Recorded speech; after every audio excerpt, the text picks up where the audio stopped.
하나님 말씀 사사기 1장 1절입니다. 사사기 1장 1절과 2절을 봉독하고 또 제일 마지막 장 마지막 절 이어서 봉독하겠습니다. 사사기 1장 1절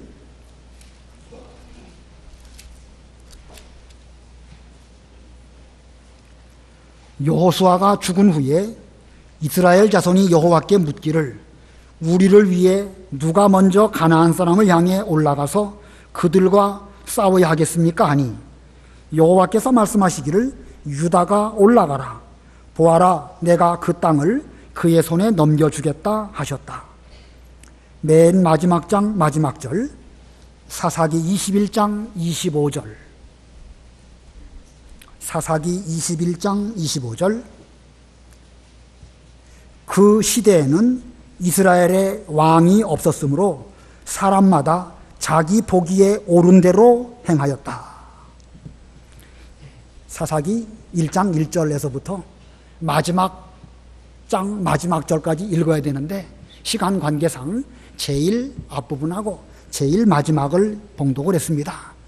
오늘 이 시간 전할 말씀의 제목은 사사시대의 가나안 전쟁입니다.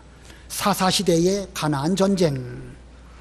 본문을 읽었지만 전체적인 면으로 볼 때에 서론적으로 생각해 볼 때에 이 사사기에 나타나고 있는 그 시대의 전쟁은 오늘날 우리에게 어떤 특징을 가지고 있고 어떤 교훈을 주는가, 이것을 살펴보려고 합니다. 이스라엘 백성들이 여호수아 때에 이 가나안 땅에 들어가고 전쟁을 해서 그 땅을 차지했습니다. 사실 가나안 땅은 여호수아 때로부터 600년 전 아브라함 때부터 주시겠다고 약속하신 땅이고 애굽의 400년과 광야길 40년을 지내면서 이스라엘 백성들은 그 하나님의 약속이 이루어지기를 소망하는 가운데에서 마침내 여호수아로 말미암아 그 땅에 들어가게 되었고, 여호수아가 앞장서서 그 전쟁을 하게 되었을 때에 가나안 땅을 비로소 차지하게 되었습니다. 그리고 여호수아는 죽었습니다. 여호수아가 죽은 때로부터 이스라엘에 왕이 세워지는 그 시기까지 그 시대를 우리는 사사시대라 이렇게 말합니다. 여호수아가 죽었을 때부터 이스라엘 나라에 왕이 세워질 때까지의 그 기간을 사사시대라고 말하는데, 사사라는 말은 재판관, 판관 이런 의미를 가지고 있습니다. 이 왕이 없어서 그 시대에 여러 가지 어려운 상황을 겪는데, 그래도 하나님께서는 그때그때마다 위대한 인물, 용사, 지도자 이런 분들을 세워가지고 이스라엘을 다스리게 하셨는데, 그 시대가 사사시대이고 기간적으로 볼 때 그 시대는 대략 한 330년쯤 될 것이다 라고 해석합니다. 330년, 짧지 않은 기간이죠. 자, 그런데 이 이스라엘 백성들이 이미 가나안 땅 안으로 여호수아 때에 들어와서 그 땅을 차지했음에도 불구하고 그 가나안 땅의 사사시대에도 여전히 전쟁이 있었습니다. 그래서 오늘 제목이 사사시대의 가나안 전쟁입니다. 오늘 사사기 전체를 통해서 이 사사시대에 일어난 가나안 전쟁의 특징이 어떠한가 살펴보고 오늘날 우리는 어떤 전쟁을 하고 있는지 우리 이것도 교훈을 받도록 하겠습니다. 여기 1절을 보면 여호수아가 죽은 후에 이스라엘의 지도자 모세의 다음으로 여호수아, 그리고 여호수아의 다음으로 여러 사사들이 역사 속에 등장합니다. 이 모세라는 인물은요, 자기가 죽기 전에 이 유언한 하나님의 말씀, 그것이 곧 신명기라고 할 수가 있습니다. 신명기는 가나안 땅 들어가기 직전, 요단강 건너가기 직전 모압 평지에서 이 모세가 한 달쯤 머물면서 이제 40년째 되는 11월 달에 이스라엘 백성들에게 한 설교 말씀을 3편 정도 기록한 것이 신명기입니다. 그는 가나안 땅에 들어가게 되면 너희들은 어떻게 살아야 된다라는 말을 하면서 지금까지 40년 동안 걸어오면서 하나님께서 어떤 명령을 주셨는가, 그 명령을 다시 한번 강론한 말씀, 이것이 신명기입니다. 신명기. 신자라는 말은 거듭이라는 신자이고 명이라는 말은 명령이라는 명자입니다. 하나님의 명령을 거듭 말하고 기록한 성경, 이것이 바로 신명기입니다. 그런 의미로 볼 때에 이 모세는 자기가 죽기 전에 얼마나 최선을 다해서 그 다음 세대를 잘 준비하였는가 알 수가 있습니다. 그래서 모세가 죽은 이후에 여호수아라고 하는 인물이 이스라엘의 지도자가 되어서 하나님의 일을 맡아서 이스라엘을 인도했습니다. 여호수아, 그는 또 어떤 인물이었을까? 여호수아는 모세 밑에서 오랫동안 잘 견습한 그런 사람이었는데, 모세가 천당간 다음에 그 당대에 가나안 전쟁을 잘 수행해서 요단강을 건너 들어가고 가나안 땅을 다 점령하고 그 땅을 12지파에게 제비 뽑아 나누어 준 그런 인물입니다. 여호수아도 그가 죽기 얼마 전, 특별히 여호수아 23장, 24장을 잘 읽어보시면 그도 죽기 전에 얼마나 철저하게 준비를 잘해서 다음 세대를 위해서 노력했는지 잘 알 수가 있습니다. 여호수아는 이 가나안 땅을 두고 이 아름다운 땅, 이 아름다운 땅이라고 말합니다. 너희가 아무리 이 아름다운 땅에 살고 있어도 너희가 범죄하면 하나님께서 진노하셔서 이 아름다운 땅에서 멸망할 것이다. 아무리 이 땅이 아름다워도 너희가 범죄한다고 하면 하나님께서 진노하실 것이고 이 아름다운 땅에 산다 할지라도 너희들은 멸망당할 것이다. 그의 이러한 말은 그렇게 되지 않도록 조심하여라 라는 말을 역설적으로 하는 그런 말이었습니다. 이 110세 된 노인 여호수아가 이렇게 부르짖으며 말할 때 모든 백성들이 여호수아에게 답을 합니다. 여호와 하나님은 우리 하나님이시니 우리가 그분께 순종하겠나이다. 우리는 지금까지 하나님의 은혜로 살았고 앞으로도 순종해서 그 은혜에 보답하는 그런 삶을 살겠습니다. 여호와시여, 여호수아여, 너무 걱정하지 마십시오. 우리도 믿음 잘 지키겠습니다. 이렇게 답을 합니다. 백성들의 그와 같은 대답, 거짓일까요? 진실한 대답이었을까요? 진실한 대답입니다. 그들이 거짓으로 그렇게 말한 것이 결코 아닙니다. 그러나 우리 인생들에게 있어서 가장 무서운 것이 무엇일까? 그건 시간입니다. 가장 무서운 것은 흘러가는 시간이에요. 시간이 지나가고 세대가 변하면 아무리 진실된 고백을 했다 할지라도 그 결심도 약해지게 되고 잊어버리는 것이 우리 인생들입니다. 그래서 여호수아 24장 31절에는 기록하기를 이스라엘 백성들이 여호수아가 살아있는 동안과 그를 기억하는 장로들이 생존하는 기간 동안 여호와를 섬겼다. 이스라엘 백성들이 하나님을 섬기기는 섬겼는데 여호수아가 살아있는 동안과 여호수아가 살아있을 때에 그가 어떻게 일했는지를 기억하는 장로들이 생존한 기간 동안 이스라엘 백성들이 하나님을 섬겼다. 이 말씀을 역으로 달리 해석한다고 하면 어떻게 되겠죠? 사람들의 기억 속에서 모세가 한 명령이나 여호수아가 한 유언과 같은 그런 말씀들, 시간이 가면 갈수록 점점 잊혀져 가게 되었고 하나님을 섬기지 못하는 그런 세대가 불가피하게 오고 말았다. 그래서 여호수아가 안타깝게 말한 것처럼 멸망하여야 할 그런 상황으로 변해가고 말았다라는 것을 이 여호수아 마지막 장에서 이렇게 기록하고 있습니다. 큰일이죠.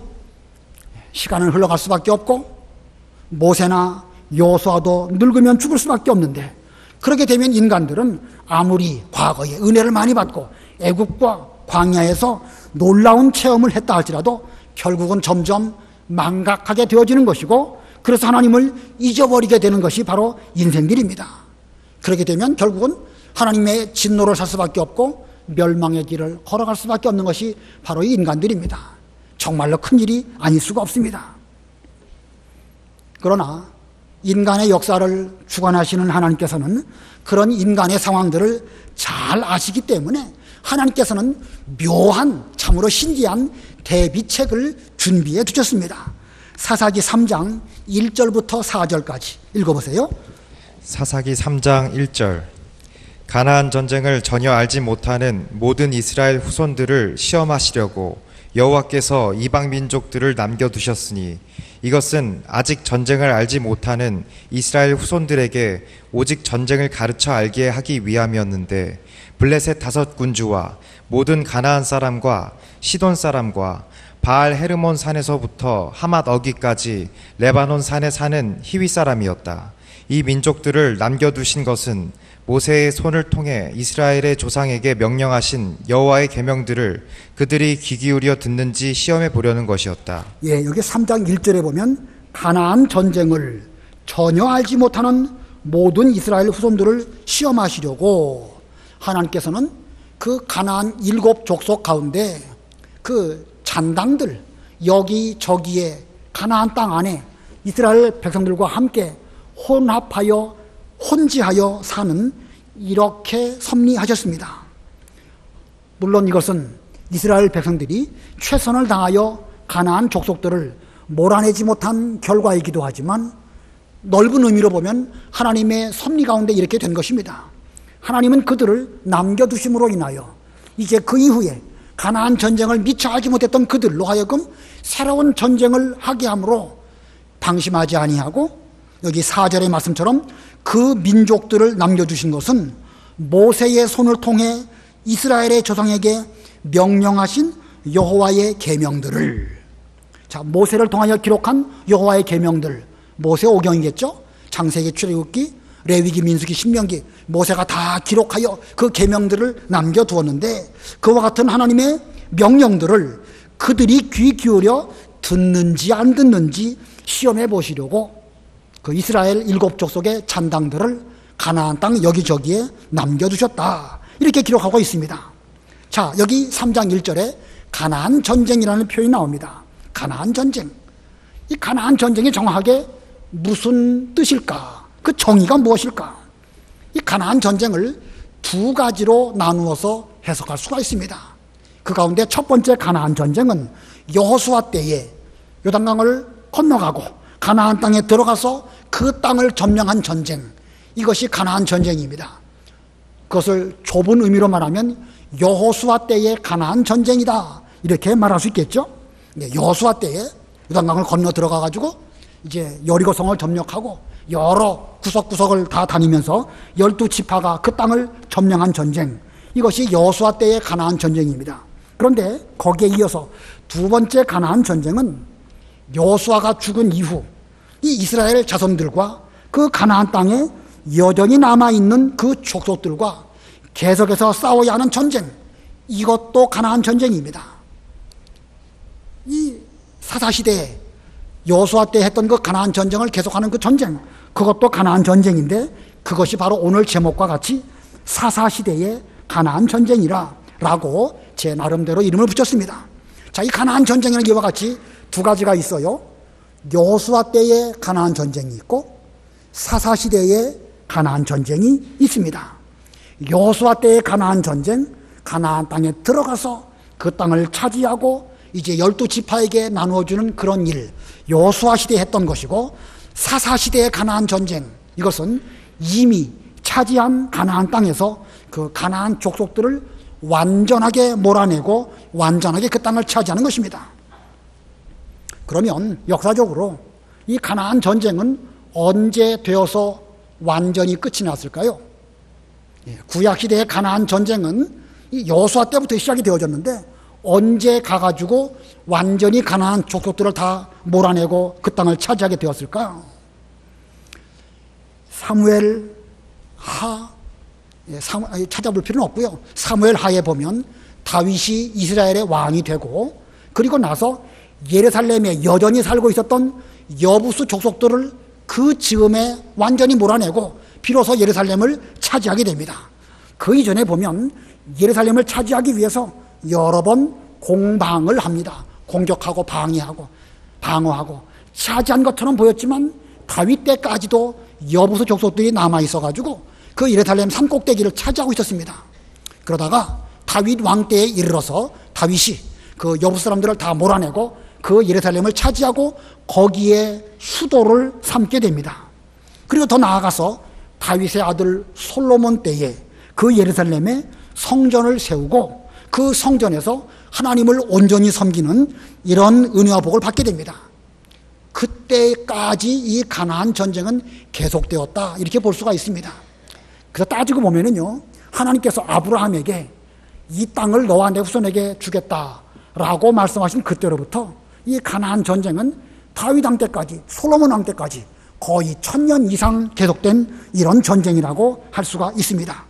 아브라함 때부터 계속해서, 처음 아브라함 때에는 발붙일 만큼의 위협도 주시지 않았지만 다윗 왕 때에 이르러서 그 가나안 땅을 완전히 다 차지하고 예루살렘을 수도로 정하고 그리고 거기에 성전을 세우는 이런 일로 역사적인 가나안 전쟁은 비로소 끝이 나는 것입니다.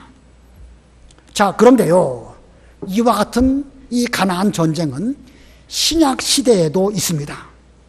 이 신약 시대 가나안 전쟁, 이건 역시도 두 가지로 나누어서 생각할 수 있습니다.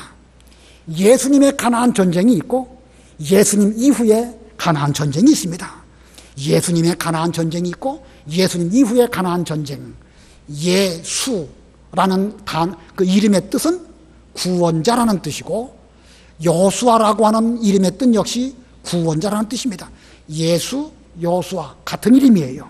다만 예수는 헬라어식 표현이고 여호수아는 히브리식 이름입니다. 그런 면으로 볼 때 이 여호수아는 예수님을 상징하는 인물입니다. 여호수아 때의 가나안 전쟁이 있고 여호수아 이후에 사사시대의 가나안 전쟁이 있는 것처럼 예수님 때의 가나안 전쟁이 신약시대에 있었고 예수님 이후에 가나안 전쟁은 영적으로 지금도 계속되고 있는 것입니다.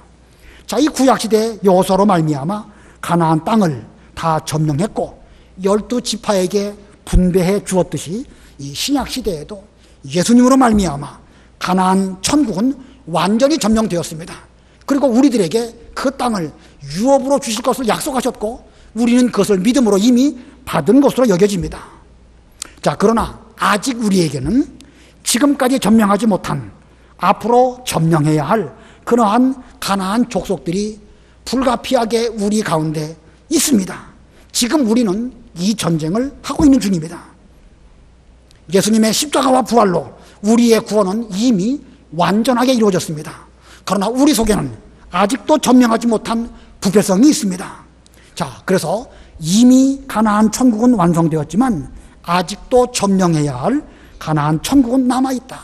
이미 이루어지긴 했는데, 완전하게 이루어졌는데 우리로서는 아직도 해야 할 가나안 전쟁이 남아있다.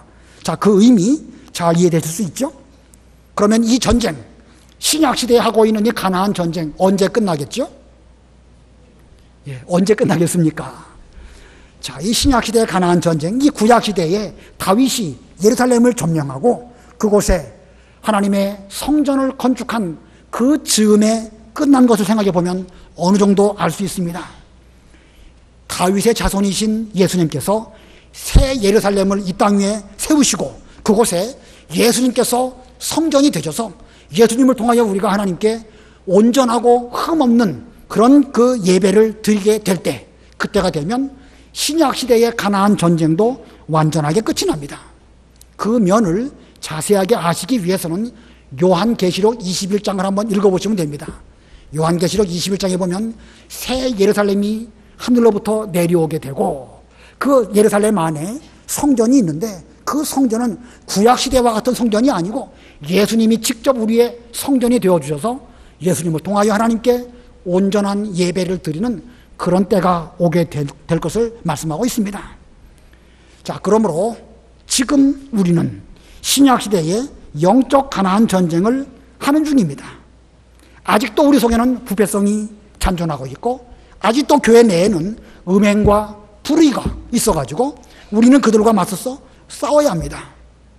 그래서 우리는 지난 주일날 배운 것처럼 갈렙과 같이 하나님께서 우리에게 전쟁에나 출입도 할 수 있도록 건강을 주셨다고 하면 이 갈렙이 지금까지 내내 보이지 않는 곳에서 돕는 위치에서 믿는 일을 잘 감당하였지만 때가 되면 이 산지를 내게 주셔서 저에게 건강 주신 하나님께서 저에게 또한 이 사명을 맡기신다고 하면 저는 할 수 있습니다. 기럇 아르바 아낙 자손들이 아무리 기골이 장대하다 할지라도 하나님께서 나와 함께 하신다고 하면 이 산지를 제가 반드시 차지할 줄 믿습니다. 그는 45년 전 자기가 말한 그 말씀을 45년 후에 자기 몸으로 순종한 행동하는 신앙의 사람이었습니다. 그리고 그 갈렙을 통하여 그 다음 세대 첫 번째 사사인 오니엘이 이 성경 역사 가운데 등장합니다. 오늘날 저와 여러분들이 갈렙과 같은 믿음을 소유하고 계시다고 하면, 우리가 그런 믿음으로 저에게 기회를 주신다고 하면 제가 나아가서 전쟁도 출입도 그 어떤 일도 잘할 수 있습니다. 허락만 해주십시오. 이 산지, 이 명륜교회 세워드리는 이 일에 있어서 제가 돕는 위치에서 지금까지 수고했지만 좀 더 잘해보겠습니다. 이렇게 기도드린다고 하면 하나님께서 오늘날 우리들에게도 그런 일을 맡기실 뿐만 아니라 그렇게 수고하는 사람을 통하여 또한 다음 세대를 준비하는 그런 은혜도 베풀어 주실 것입니다. 여러분 모두가 다 이 가나안 전쟁의 용사들입니다. 지금까지는 있는 듯 없는 듯 갈렙과 같이 조용한 가운데 있었다 할지라도 좀 힘써서 간구하시고 앞장서는 이런 우리가 되어야 되겠습니다. 자, 그러면 이 사사시대의 가나안 전쟁인데, 사사시대의 가나안 전쟁의 특징이 무엇일까? 두 가지만 간결하게 말씀을 드리겠습니다. 사사시대의 가나안 전쟁의 특징 첫 번째, 하나님께서 승리를 보증하시는 전쟁입니다. 좀 대지가 길죠? 이 전쟁 어렵지만 이 전쟁의 승리는 하나님이 보증하신다는 것입니다. 이 사사시대를 가장 한 문장으로 표현한 말씀이 아까 읽은 사사기 21장 25절입니다. 사사기 21장 25절 다시 한번 읽어보세요. 사사기 21장 25절. 그 시대에는 이스라엘의 왕이 없었으므로 사람마다 자기 보기에 옳은 대로 행하였다. 예, 그 시대에는 아직까지 이스라엘의 왕이 없었기 때문에 사람마다 자기 보기에 자기 소견에 옳다고 생각하는 대로 행동했다. 똑같은 말씀이 사사기 17장 6절에도 있습니다. 한번 읽어보세요. 사사기 17장 6절. 그 시대에는 이스라엘이 왕이 없었으므로 사람마다 자기 보기에 옳은 대로 행하였다. 예, 모세나 여호수아 같은 지도자가 있으면 참 좋겠는데 그런 지도자는 없습니다. 아직 다윗 왕 같은 훌륭한 인물이 등장하지 아니하였습니다. 그러니 무엇이 옳은지 무엇이 그른지 분간하기가 어렵습니다. 그래서 그 시대에는 사람마다 자기의 옳다고 여기는 소견대로 행하였다.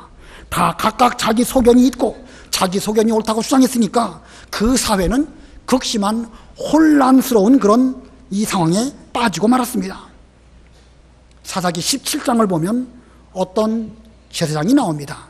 그 제사장은 삭슬 받고 우상 섬기는 그런 일을 했습니다. 하나님의 제사장이 그래서는 안 되겠죠. 물론 하나님의 제사장이라고 해서 굶고 사는 거 아닙니다. 정당하게 받아야 할 것을 받아야 되지만 어디가 돈 많이 줄까 살펴보아서 돈 많이 주는 쪽으로 갔고 거기에서 우상을 섬기는 일로 제사장 직분을 감당했다. 자기 나름대로는 옳다고 생각하고 했지만 그거야말로 참 어리석은 짓입니다. 사사기 19장을 보면 어떤 레위 사람이 나오는데 그 레위 사람이 첩을 얻습니다. 첩을 얻는 일로 복잡한 일들이 그 가정에 있었는데 그 가정의 복잡한 일이 온 나라에 퍼지게 됩니다. 그래서 이스라엘 나라에 내전이 일어나죠. 11지파가 베냐민 지파와 더불어서 전쟁을 해서 결국은 베냐민 지파가 몰살하기 직전까지 갔습니다.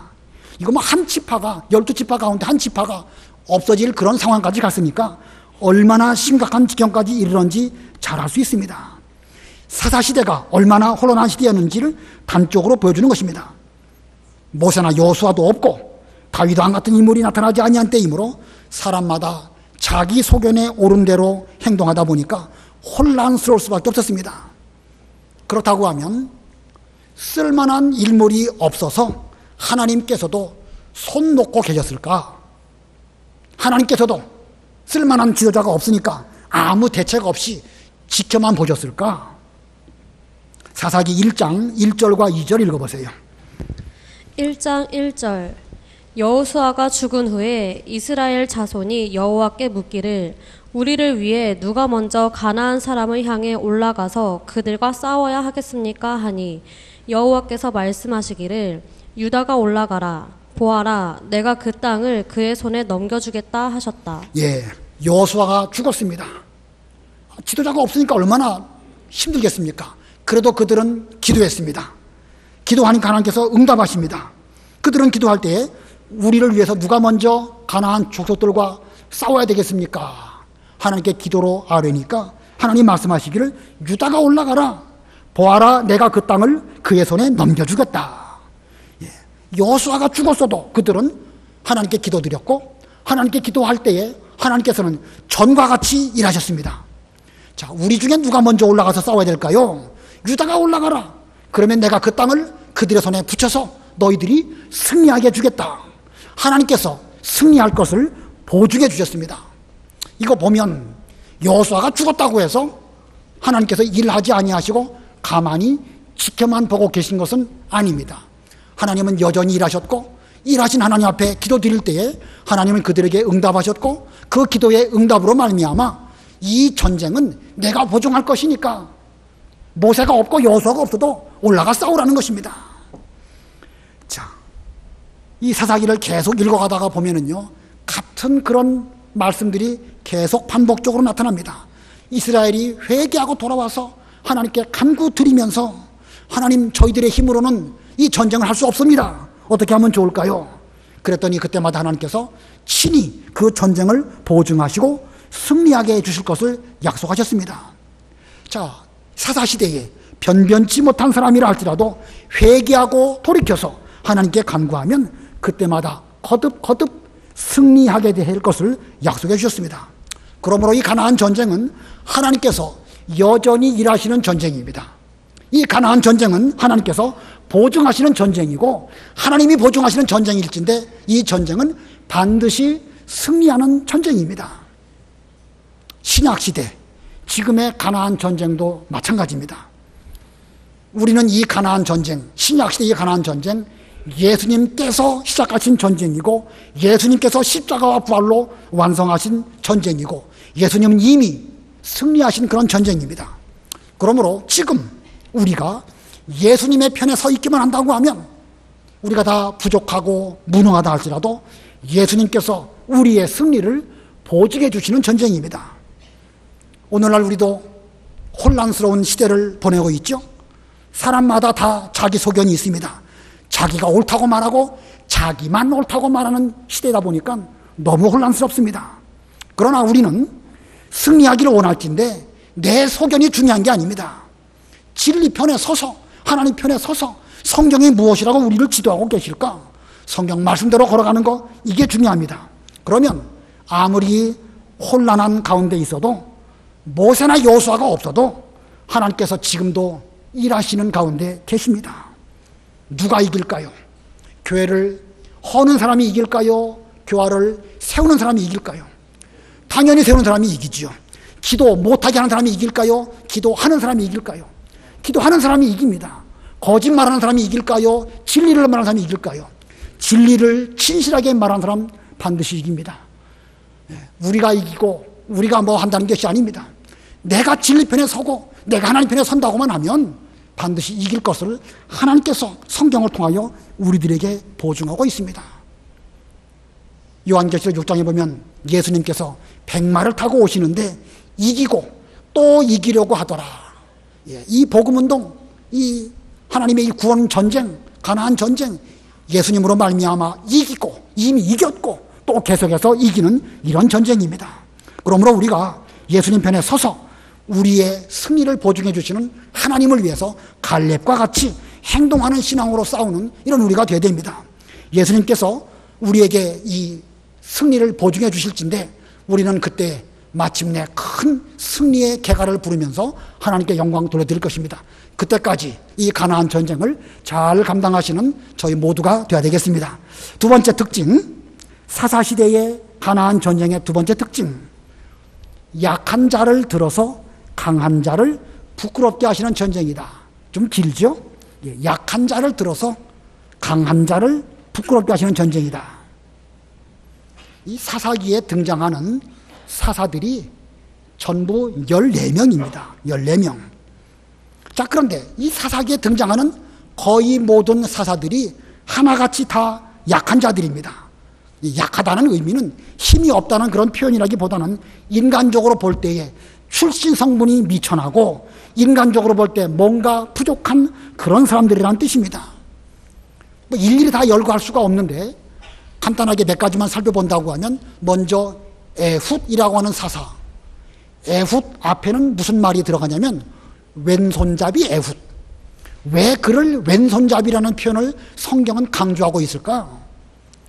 옛날 시대에 왼손잡이 그러면 뭔가 좀 덜 떨어진 사람, 그런 뜻이 좀 담겨져 있지요.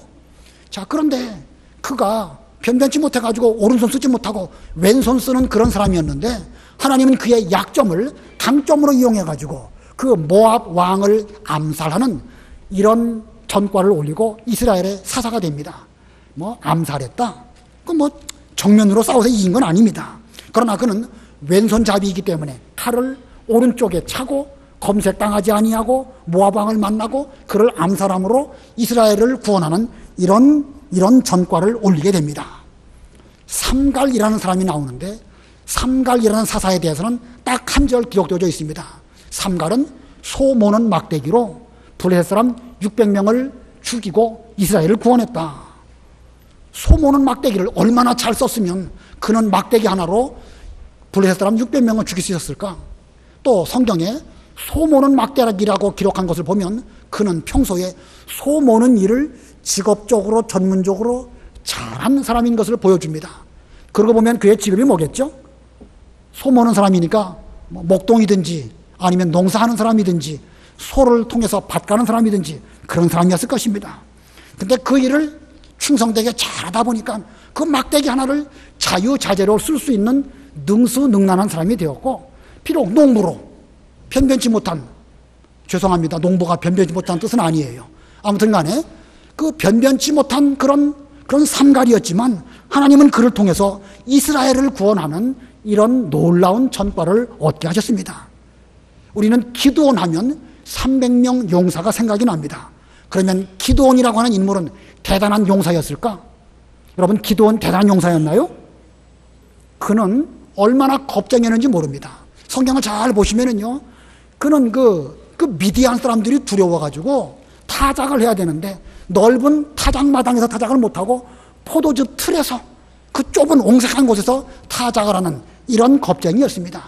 하나님께서 그에게 사명을 주실 때에 다시 묻고 양털에 비가 이슬이셨게 하고 또 그 뒤로는 또 거꾸로 또 하고 이렇게 여러 번 하나님께 여쭈므로 인하여 그는 비로소 미디안과 전쟁을 하게 되는데, 그는 하나님께 붙들렸습니다. 하나님 말씀을 철저하게 순종하니까 300명 용사가 하나같이 기드온에게 순종함으로 메뚜기 떼 같은 그 미디안 족속들을 다 전멸하며 대승을 거두었습니다. 그 외에도 이 사사기에 보면 하나같이 다 부족한 사람들이었지만 하나님께서 약한 자들을 들어서 강한 자들을 부끄럽게 하시는 이런 전쟁 역사가 사사기에 많이 기록되어 있습니다.